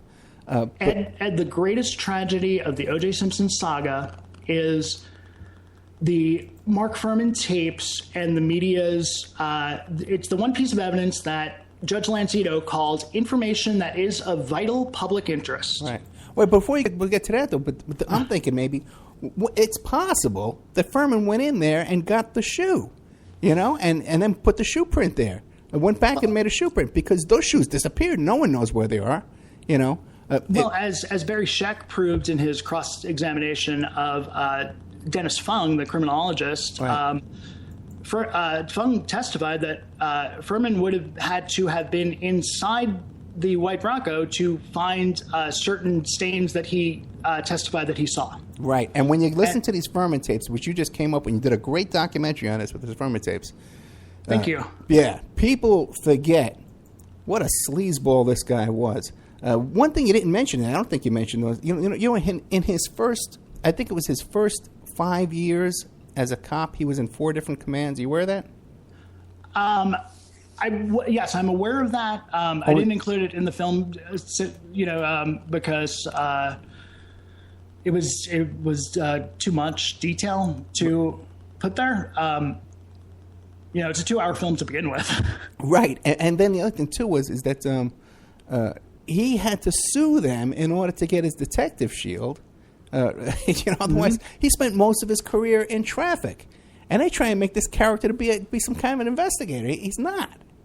And, one of the interesting things, I'm no fan of Fox or really any of the cable news networks, but Fox gets unjustly blamed for Fuhrman when the fact of the matter is that the whitewashing of Fuhrman began in 2000 when ABC News attempted and public backlash made them stop to hire Fuhrman as their correspondent for the Michael Skakel trial. And however, both CBS News and Court TV hired him a year later, and then Fox hired him later than that. So the media is all to blame for the whitewashing of Fuhrman. And while we were on that, he got Skakel wrong. Skakel right now is walking free. He's got an appeal, but they're not even talking about retrying him. It was all Fuhrman's freaking theory, which is all totally debunked. Mark Fuhrman and Dominic Dunn, who's largely also responsible for the whitewashing of Fuhrman, right. Which I still have a hard time wrapping my head around the whitewashing of Fuhrman. I spent a year looking into this and making this film, and I spent years and years working in corporate diversity and inclusion, what Fuhrman represents is kind of the antithesis of what any civilized human being should represent. And I believe that the whitewashing of Fuhrman is a result of the fact that the tapes were never publicly disseminated to the extent that they should have been. So people have never heard the most horrific things. I have a very high tolerance for language and things like that. I was shaken to the core from what I heard the first time I heard the Fuhrman tapes. And what do you make of this Laura McKinney? Is that her name? Laura McKinney, is that the name? I have great admiration from her, and I think that in the documentary, one of the things that I present is a lot of her testimony to the jury as a way of, just covering the facts. And I was very impressed by the way that she looked the jurors in the eyes with every answer that she gave, and she made an effort to look at all of the jurors. I think that's very telling about her character. I tend to admire her. I know that there's a lot of mixed emotions about her, but to me, I think that she was being very genuine in her testimony, and I have a lot of respect for her in doing what she did. She suffered greatly for it. Yeah, but she's echoing a lot of his comments. It's hard to... She has always maintained that she was in a journalistic mode trying to get that type of information that Fuhrman was saying. The most telling thing in her testimony is Johnny Cochran asked, an attorney for Mr. Simpson, asked her, was there a racial subplot to her screenplay? Her screenplay was about... the backlash against women police officers in the LAPD. And she said, no, it was about sexism. Right. So in that light, Fuhrman has always maintained that he was playing a role for a fictional screenplay. He was, and I believe that the film very easily debunks that any notion of validity for that suggestion by Fuhrman that's, held up for 20 years. And in this film, I don't give I present it, and you've seen it, you might agree, I presented it very straightforward. I never tell you how to think. Would you agree with that? Yeah. I present the facts and allow the viewer to decide. I even give Fuhrman an opportunity to explain himself in an interview that he did with Art Bell. Yeah. And then the people I used to discredit his claim are Chris Darden and Marcia Clark. Right. It wasn't like not using defense lawyers to discredit Fuhrman's claim about a fictional screenplay, using the prosecutors. Yeah, but my point is, it just appears to me that the McKinney, that's her name, right, McKinney?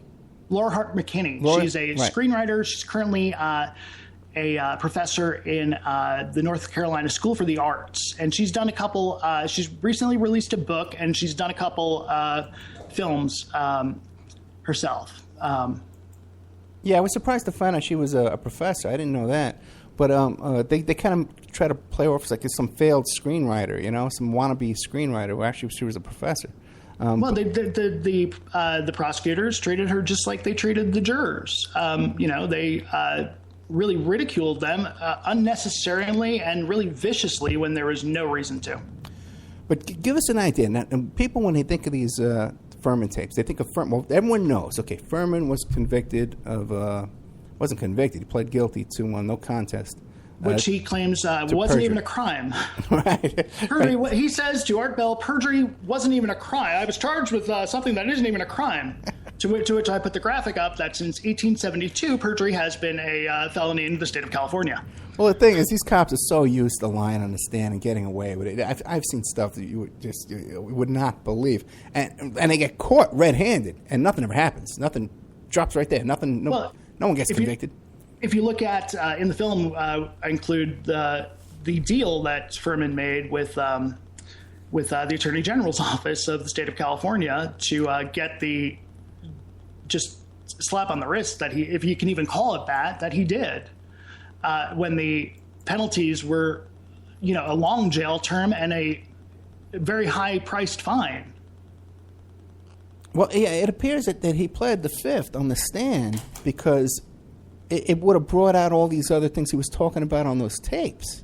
But pleading the fifth on the stand doesn't make up for perjuring himself when F. Lee Bailey asked him, have you used that word in the last 10 years? And Fuhrman's testimony, and this is another thing that's overlooked, Fuhrman himself says he told the prosecutors that he had never used any language that is alleged by Kathleen Bell, who was a witness that came forward about this horrific experience that she had with Fuhrman in the 80s at a Marine recruiting station in Los Angeles. And Fuhrman talked about wanting to burn all black people and talked about if he ever saw, when he sees a black man and a white woman driving together, he would find a reason to pull them over.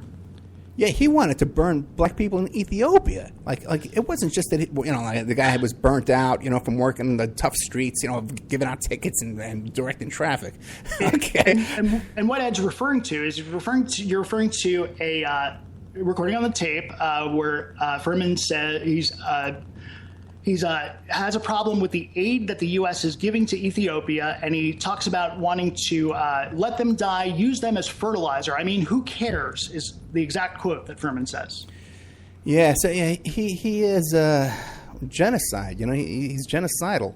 Well, he was also anti-Semitic. I mean, let's not let him off the hook for that either. Right. And so now you've familiar with the work by Singler, right? I have a great admiration for Steven Singler. Yeah, great. They used his the prosecution and the defense both subpoenaed his work before he published the book. You did a great interview with Steven Singler, Ed. You think so? Yeah. I'm like, he's coming back. He's going to come back when we talk about some other stuff. Yeah, John Bonet and stuff. I didn't think he liked me that night. I'm telling you the truth. He kept saying like, oh, by the way, too, see, when I had him on, right before I had him on the show, and I was mentioning that I was having Fuhrman on the show, people who knew Fuhrman were contacting me, talking about how he knew Nicole. He knew Nicole before the murders. And he said that he saw her boob job. He saw her bare boobs. And the person that presented that evidence is actually an assistant district attorney named Lucian Coleman, right? A 17-year prosecutor who was good, before she revealed this information, was good friends with Marcia Clark. A detective, Andy Purdy of the LAPD, was dealing with Coleman on another case, and Coleman said, it's just preposterous that the defense is saying that Fuhrman is a racist, and he Purdy says that's not preposterous at all, and he shares with her that he had recently married a Jewish woman. He got married, and when he got back from his honeymoon, Fuhrman had painted swastikas on his locker. Right. And another officer talked about being at a picnic with Fuhrman, a police picnic, and he's commenting on seeing Nicole's boob job. And that evidence was presented by Lucian Coleman, a Los Angeles County prosecutor for 17 years. Did you come up with anything, too, about Goldman? Goldman being involved in drug dealing and Goldman having a police jacket?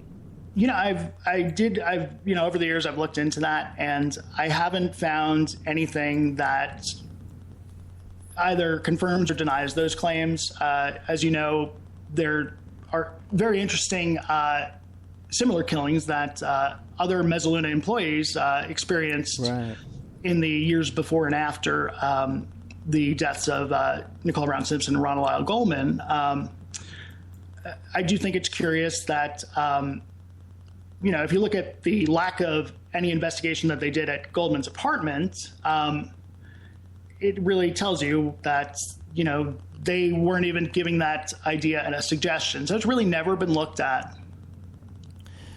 Now, what do you make of, you listened to the Jeffrey Felix interview, right? Yes.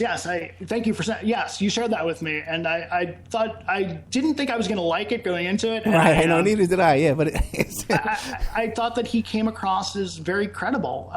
There were some things, that the things that he wasn't. I didn't find him credible on were just meaningless things. That there weren't anything that of any importance, and he really shined when it came to, he seemed honest to me. He seemed honest. Now, what do you make of when he asked O.J. what happened? O.J. told him that a couple of drug dealers showed up, and they want him to pay off the debt, and that he said, no, this time I'm not going to do it, and that they left to go over to Nicole's, and that it was Felix's theory that he followed him over there, that he followed the drug dealers over there.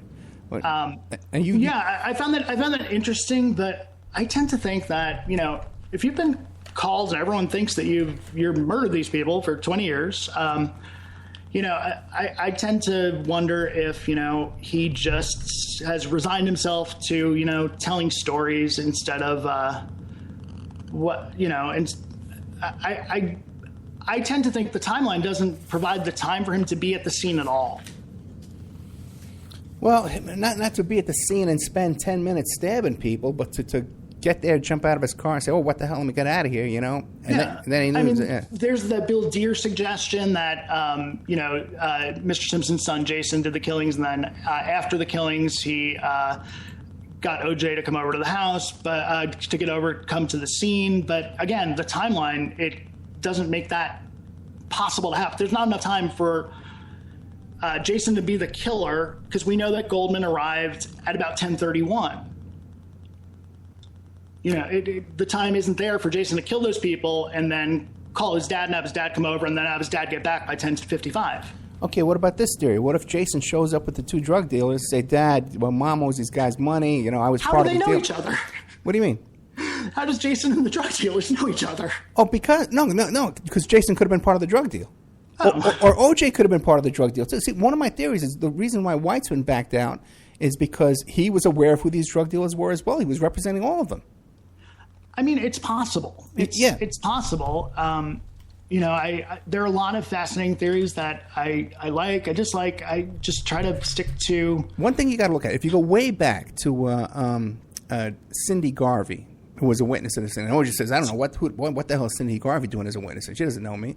But if you go back to Cindy Garvey's divorce records, her divorce against her husband, Steve Garvey, the Dodger. Yeah, I already don't like him because he's a Dodger. Yeah, there you go.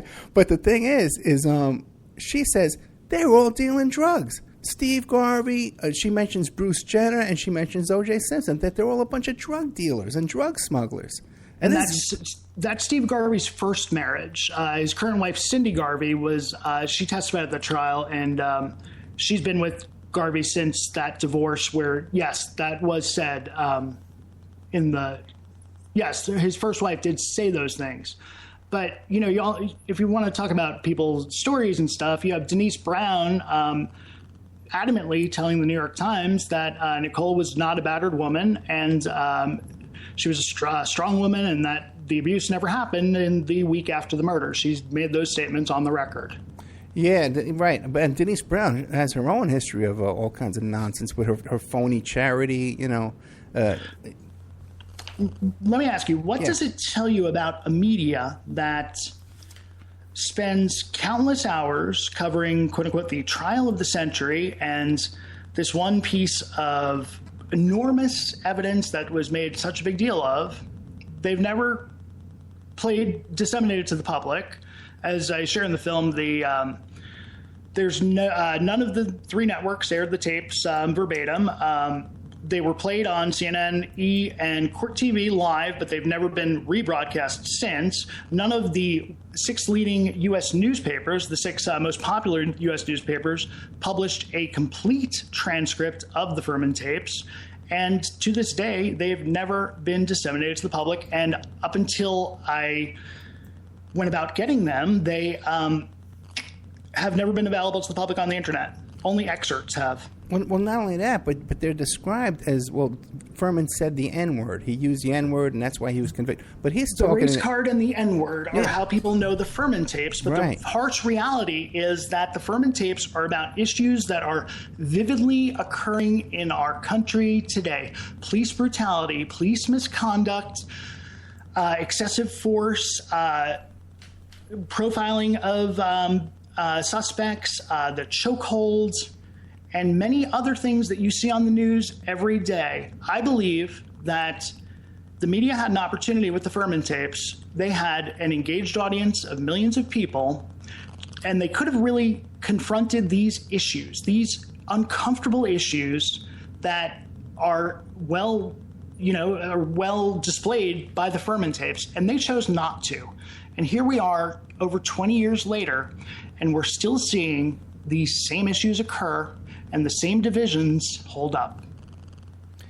You know, right.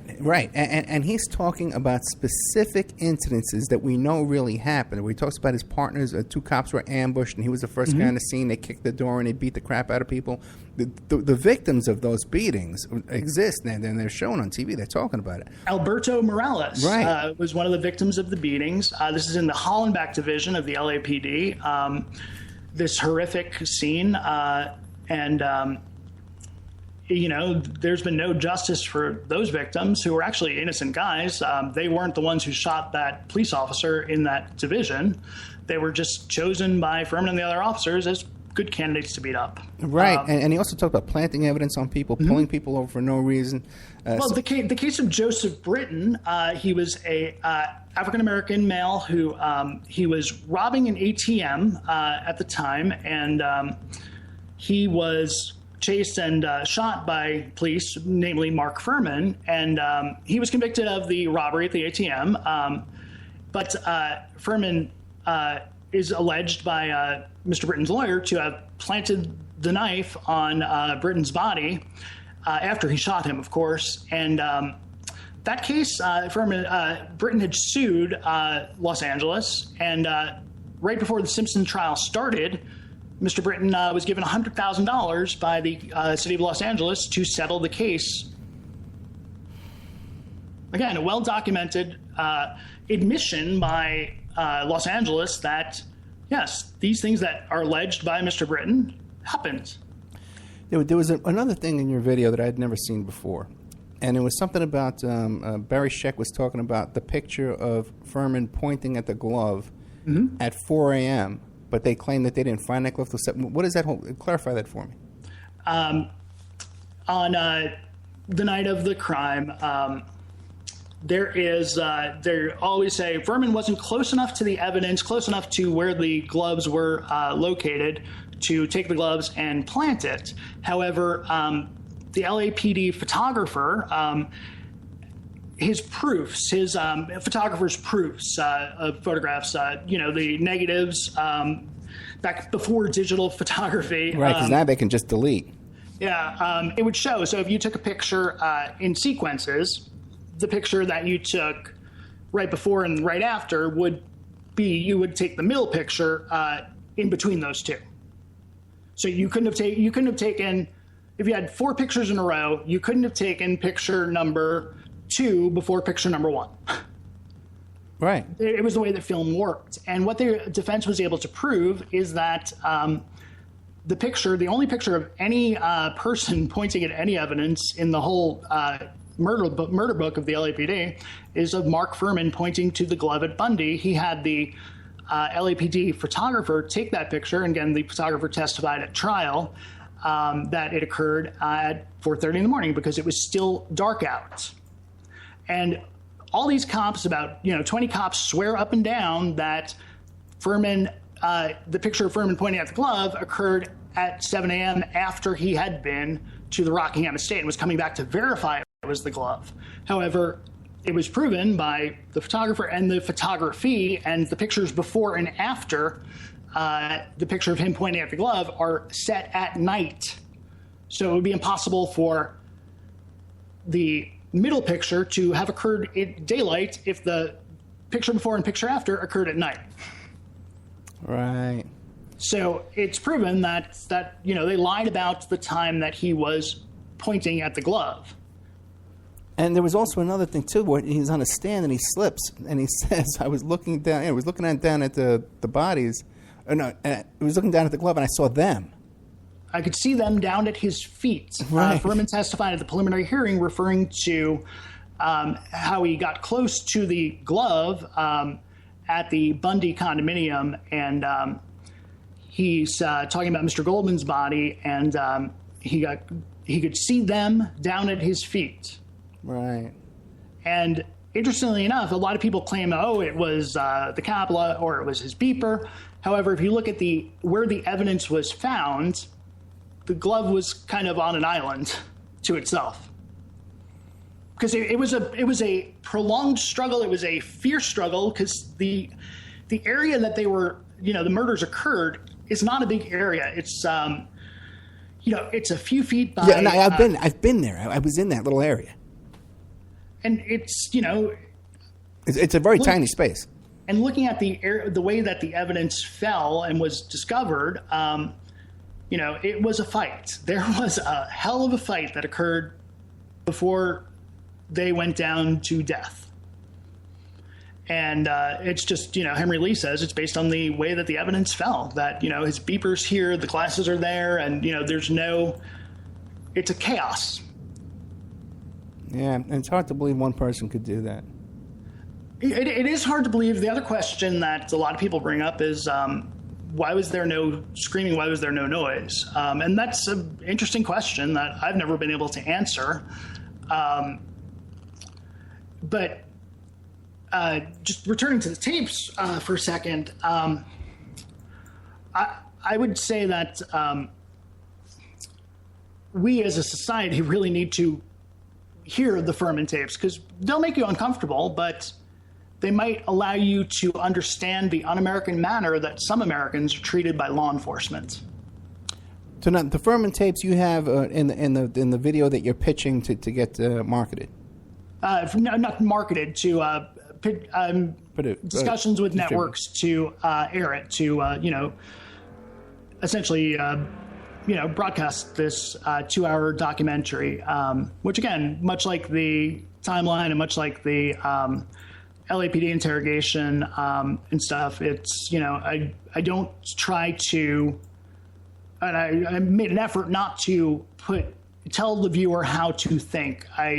In a lot of ways, I tried to transport them back through to 1995 using almost entirely archival footage to present it. And, for some transitions, I'll use the local commercials from New York to bridge some areas of the film as a way to allow people to understand not only the facts of the tapes, but also the level of media coverage that was done for the trial and specifically on Fuhrman and the tapes and what it focused on.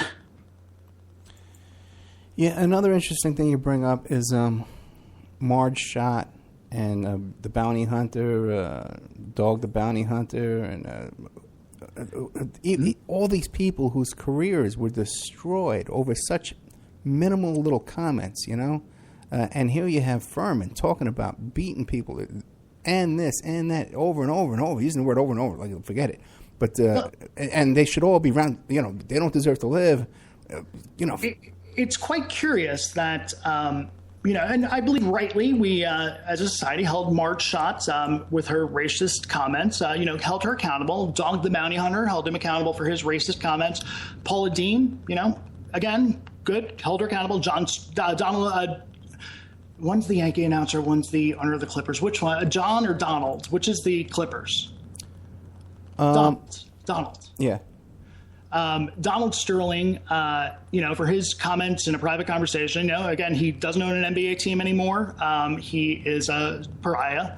And then you go on to Hulk Hogan, the wrestler, who was fired from WWE and all these things for saying, racist comments. And then you turn to a genocidal racist. I don't think anyone argues. The prosecution and defense both referred to Fuhrman at the trial outside of the presence of the jury as a genocidal racist. He doesn't suffer any of the financial or professional losses that the others have. He writes a book about the case, Murder in Brentwood. He gets his own radio show in Washington State. He is brought on by all these networks of the public as a pundit. He's writing books about Terry Schiavo, and he's going on Fox News saying that, when Megyn Kelly asks him about this former Baltimore police officer who claims that there are racists in the police department and brings on Mark Fuhrman to, dispute that claim, it's quite surreal that a man who has done nothing to really apologize for his actions, he has, tried to explain them away, but his explanation is so easily disproven by as you mentioned, Ed, the facts and the real situations that are documented that he was involved in that just dispute the claims that he was playing a part for a fictional screenplay. It is preposterous that that claim has even stood up for 20 years, and it is a tragedy that it has because, knowing what this man said, he should not, we should treat him as a pariah. He's earned it more than most. Yeah, absolutely. And you'll still hear people say, oh, boy, we need a real brilliant investigator to work on this case. Someone like Mark Fuhrman. The guy has no investigative history in his background. Like, none. It's But he does have a long history of well-documented psychiatric problems. Right. He has a documented history of racist actions and depriving others of their rights because he was in a position of authority to do so. There's one point in the tapes that he says, we could have murdered people and gotten away with it, to which McKinney responds, I mean, the fact is you don't want to murder people. And Fuhrman, sure we do. We'd love to. And he's talking about, he being the judge, jury, and executioner for the lives of citizens. And I believe that every cop that I know, I enjoy. They're really good people. And if we don't confront the harsh realities that are represented in the Fuhrman tapes and then the actions of, some other officers in situations that have come across the news in the last 2 decades since, we are going to do an injustice to the majority of those good cops. Because that element, that bad element, those people that shouldn't be in that position of authority are going to stay in that position of authority. And, we're also going to stay divided as a country, and we shouldn't be. I believe it's more systemic. This whole theory about, they're all good cops and there's a couple of bad apples, I don't agree with that. I think it's in the training, and I think, and when you look at Fuhrman, he himself says in these tapes that he had like 30 internal affairs investigations. And this is well known, the stuff he was involved in with these Nazi. We had a Nazi swastika, like a cartoon with a swastika on his desk. Off duty, he was walking around in Nazi material. And also, too, another thing, too, you had Eric Garner, the guy who was suffocated, I can't breathe, in Staten Island. I'm from Staten Island, And I grew up on Long Island. Oh, get out of here! Okay, but you said you're in Chicago now, something like that, right? Well, I live in Chicago now, but no, I grew up on the island of on Long Island in Suffolk County. Okay, well, with Eric Garner, a lot of people don't realize, and when that videotape first starts, he sees these cops showing up, and he says, "Oh man, you guys, this stops today. That's it," And what people don't realize is that previous to that, he wrote a handwritten civil rights complaint against these cops, where they had stopped him in the street one time and actually did a full body search. They made him pull his pants down in the middle of the street and did a cavity search on him. And this is all handwritten in a civil rights complaint that he did while he was sitting in jail on those charges in Rikers Island. Where again, they dismissed the charges. They had nothing on him. They found nothing. But still, he had to go down on Rikers and wait for an arraignment. So, I believe it's more systemic, and that nothing happens to these cops when they get caught over and over. And Fuhrman's a perfect example. A guy who's bounced. Go ahead. No, go ahead. No, a guy that's bounced around from 4 commands in 5 years. This is a problem, guy. That even other cops see as a problem. But yet, man, it made detective.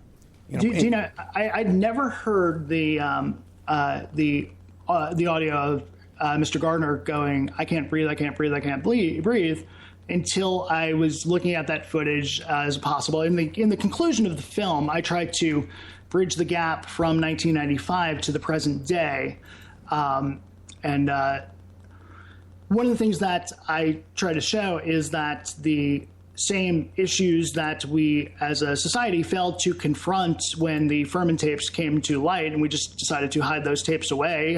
As the singer Eminem said, we keep the Mark Fuhrman tapes locked in a safe, lock them away. And that's essentially what happened. And I'd never heard the Gardner audio. And it was really troubling to hear it because, having spent a year and hearing Fuhrman talk in joy about the use of the chokehold and how it should be used all the time, et cetera, et cetera.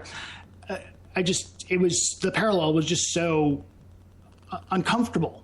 I chose the words of Eric Gardner, "I can't breathe, I can't breathe, I can't breathe," to be the last visual you see in the film, and the last words that you hear in the film is the voice of Megyn Kelly saying, "Mark Fuhrman is a retired LAPD detective and a Fox News contributor." Yeah.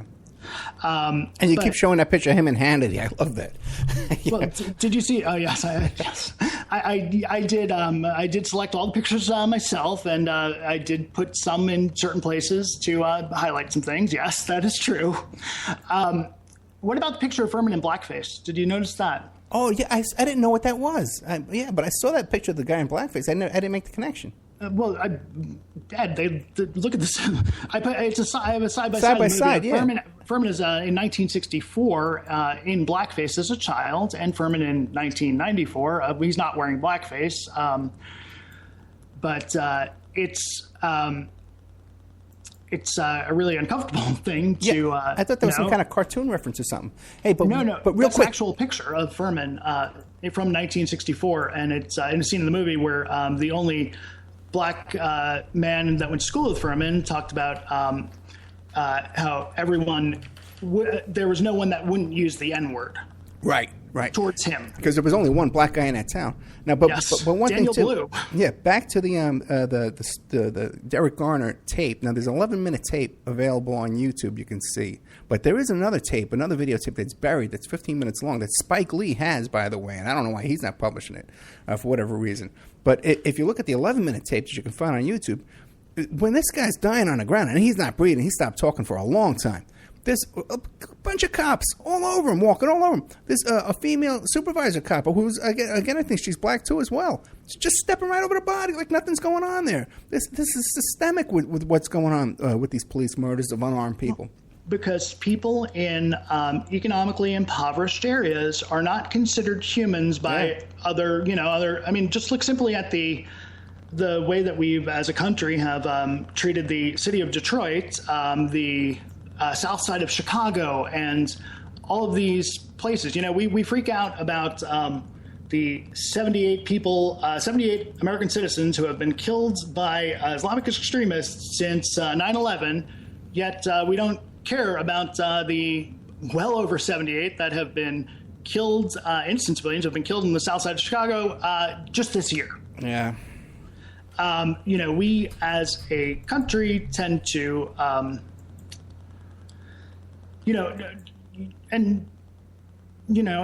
we create a system that it makes it really hard to get out of your caste, to refer to the old India caste system in America.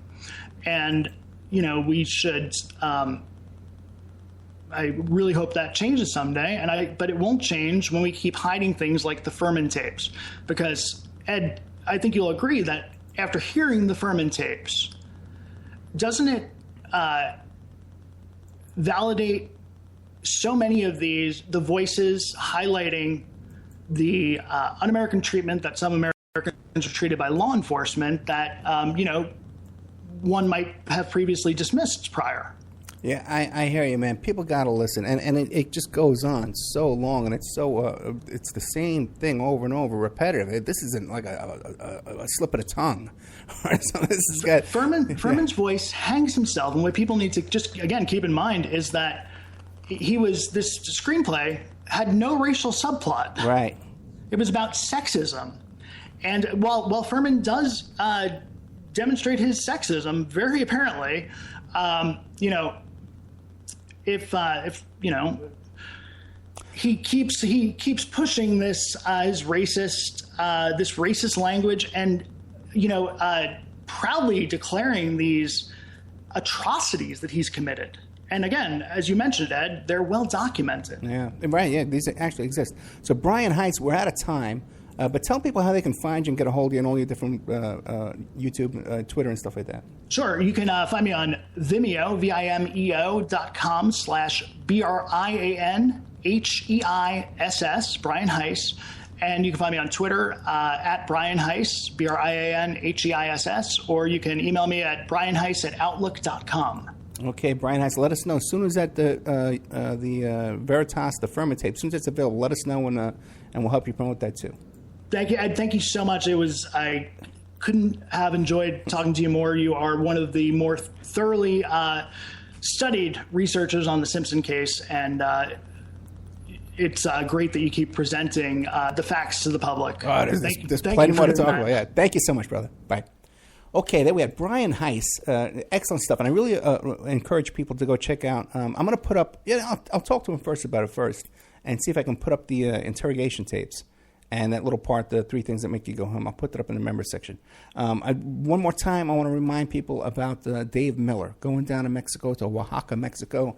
Adventures in Life Ministry, AILministry.org, and you can help him, support him, and go down there, and $100 gets a family of these Mexicans down there with clean water to drink, which is, imagine, it's like living in Flint, Michigan. You don't have water, And these people down there have lived their whole life without water, making hikes down to this river, bringing it back and boiling it all day just to have a glass of water. It's unthinkable in the year 2016. People got to live this way.